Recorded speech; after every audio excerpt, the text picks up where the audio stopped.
Hello, and welcome to this week's edition of the City Update. I'm your host, Mark Aaron, Multimedia Design Manager for the City of Danville. Today's show, we are going to discuss a recent report that was presented to Danville City Council during one of their work sessions dealing with low-head dams here in the City of Danville. These dams were really brought to the forefront in the spring of this year in April when, of course, many of you are aware that 5-year-old Colton Carnes drowned at the Brantley Dam, which is a low-head dam here in the City of Danville near the old Brantley Steam Plant. After that tragedy, city officials formed a group to look into these dams in the city. There are more than one low-head dam in the city. That was comprised of different city officials, and they did compile a report over the last 6 or 7 months. And on today's show, we are going to discuss that report in detail. Rick Drzenovich, our Director of Public Works, spearheaded the efforts with that group, and he presented a PowerPoint presentation to Danville City Council at the last work session. And we're going to go over that presentation with you today, talk about some of the recommendations that this group feels should be done to these dams, whether they should be removed, modified, or left alone. So joining me on today's show is Rick Drzenovich, our Director of Public Works. And Rick, thanks so much for joining us today. Glad to be here. And Rick, let's first talk about the group that was formed. I know City Manager Joe King spearheaded this effort to get this group involved in looking at these dams. Who all was involved in this group? Well, the drowning caused a lot of questions to be asked. You know, how many dams do we have? Are there any other hazards that we're not aware of? What, if anything, needs to be done to mitigate the hazards? And so the city manager asked that a team be put together to assess all of these questions, and many more are in the report, many more answers. It included Kenny Gilley from the Community Development, Bill Screeney and Karen Cross from Parks and Recreation, Barry Dunkley from the Utilities, and Gary Vi from Purchasing, and he's handles our risk management, and myself. Okay, and we are going to go over quite a bit of detail today in this report. So if you would like to go back and review the report in your own time, it is available on the city's website in a PDF file, so you can download that or look at it on the website Right. as well. Both the PowerPoint presentation that was given to council and the report that was done by Dewberry and Davis was an informational study to look at these issues. Now, let's talk about low-head dams in general for our viewers who may not be familiar. I mean, obviously, they've probably seen some of these dams as they travel through the City of Danville, but really, what is a low-head dam?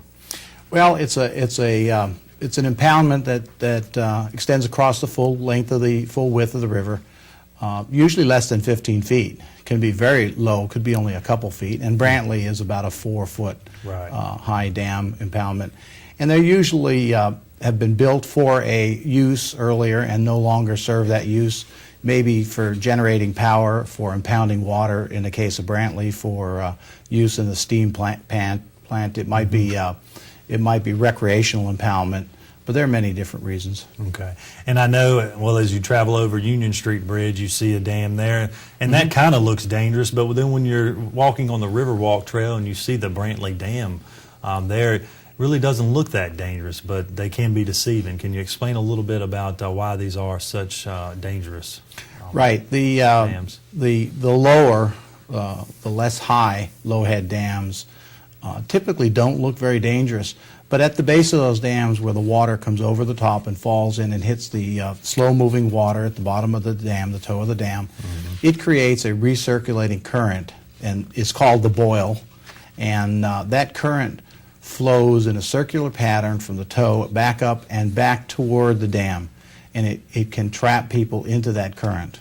And I know we've got a diagram on the screen now. That's showing correct. that, and it's kind of like a washing machine. As you see your clothes in the washing machine, is what the effect it creates underneath the water that you can't see from the surface. Right. It's very deceptive as to what that current does. If you get into it, the aeration of the water causes you not to have buoyancy, so it's very hard to swim in that aerated water, in addition to the current that pushes you back toward the dam. And I know if you've been walking on the Riverwalk Trail near the Brantley Dam, you can see soccer balls or basketballs just going under for a period of time and popping back up, and that's kind of the effect. And And I guess, is that what makes it so difficult, even if water levels are low, maybe 2 or 3 foot, can still create a drowning hazard for individuals? Is that what creates that effect? Yeah, even excellent swimmers can't swim if they don't have buoyancy. So you know, the method to get out of a problem like that is to push off the bottom along the bottom till you get past the point where it recirculates back to the dam. Okay. So it really isn't a case of being able to swim against the current. So you've got to have some special knowledge to get out. Right. Otherwise, you stay trapped in that recirculating current. And we saw that in the tragedy in April when the Danville Lifesaving Group even went to do the rescue. Their boat flipped in the water. That's correct. Even experienced divers and strong swimmers have problem in those circumstances. So a less experienced or someone who does not expect that to happen, if it's a sudden occurrence to them, Right. could easily be trapped and drowned. Okay. Now, I want to talk about the number of dams that we have in the city of Danville. I mentioned in our intro there is more than one. Can you tell our viewers where they are located in the city of Danville? Some dams aren't low-head dams. Right. Well, there's a total of 5 dams in the city. Starting from the uppermost upstream dam is the Schoolfield Dam, and that's privately owned, larger than a typical low-head dam, and also serves to generate electricity and is the impoundment for the city's water. Okay. Downstream from that dam is the Union Street Dam. That's owned by the city of Danville. It's about 12 to 15 feet high, and that would qualify it as a low-head dam, although it's a larger low-head dam. Mm-hmm. And that used to impound water for both the Long Mill and the White Mill, served both of those mills through a canal system, Okay. which it no longer does, although the locks and the gates are in place on the south side of the river for the White Mill Canal, and it's also on the Register of Historic Places. Okay. The next downstream dam is a diagonal, very, very low, very shallow, maybe only a few feet deep diagonal dam that goes from the White Mill area to the Long Mill. And that's privately owned by the company that owns the Long Mill site. It also is a historic dam. Okay. The next downstream dam is the Brantley Dam, which we had the drowning at, and it was built originally to impound water for the Brantley Steam Plant and is no longer functioning in that use. It's not a historic dam, and it's about 4.5 feet of drop on that dam. Then the last one downstream technically may not be a low-head dam because it doesn't impound the full width of the river. It is the what we call the industrial water treatment plant dam. It's right next to the treatment plants, and it impounds raw water for some of the local industries. And it has a breach in the middle where boats can pass through that dam. So it's technically not a low-head dam, but it has some characteristics of it. Okay, so as the group was looking at these different dams, obviously, how many does the city own? You said 2 of the 5? The city owns 3 of the 5. 3 of the 5? Yeah, the industrial water treatment, Brantley and Union Street. So did the group approach any of the current owners of the other dams about ways to make them more safe? Or I know the Schoolfield Dam currently has buoys in place above the dam for safety reasons. Were any other discussions with the owners? We recommended buoys and signage at all of the dams, except for, of course, the Schoolfield has those buoys and signs. We have not contacted the owner of the White Mill Dam. Okay. Now, as we're going forward, now we've identified the dams, know the consequences of getting close to some of these low dams and what that can create. What was the next step for the group in this process of compiling this report? You mean what are we going to do from this point forward? Right. Well, during the report. During the report, in compiling the report. I know you all worked with Dewberry here locally.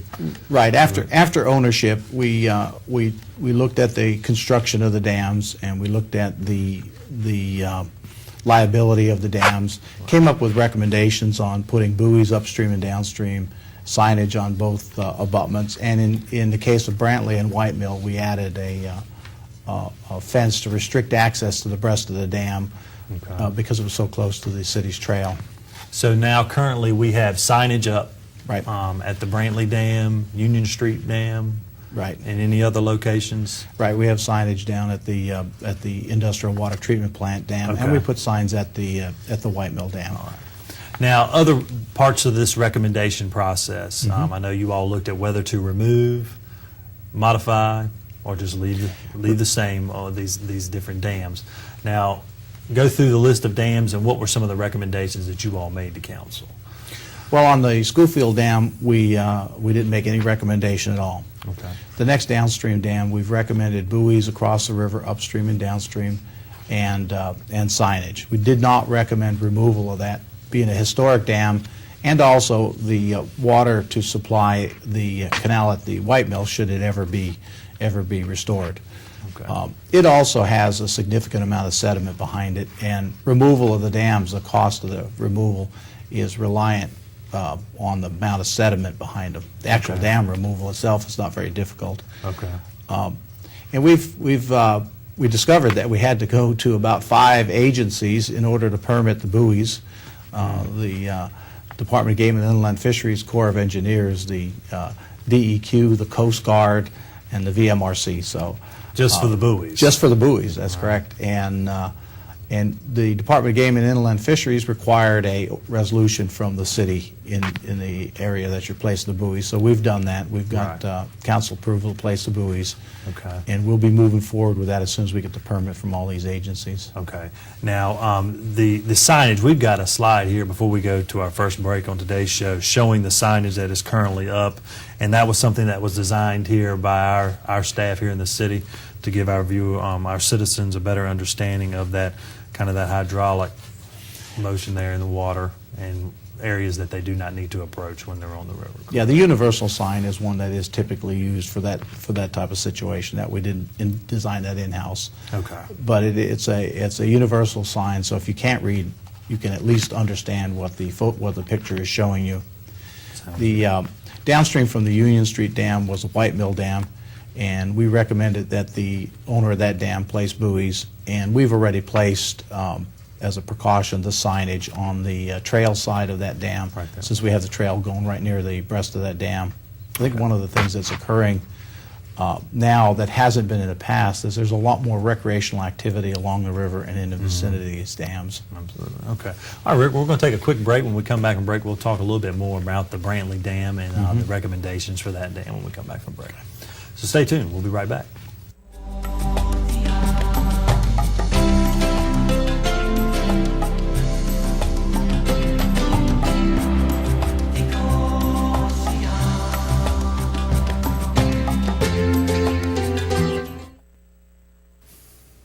Welcome back to this week's edition of the City Update. I'm your host, Mark Aaron, Multimedia Design Manager for the City of Danville. My guest this week is our Director of Public Works, Rick Drzenovich.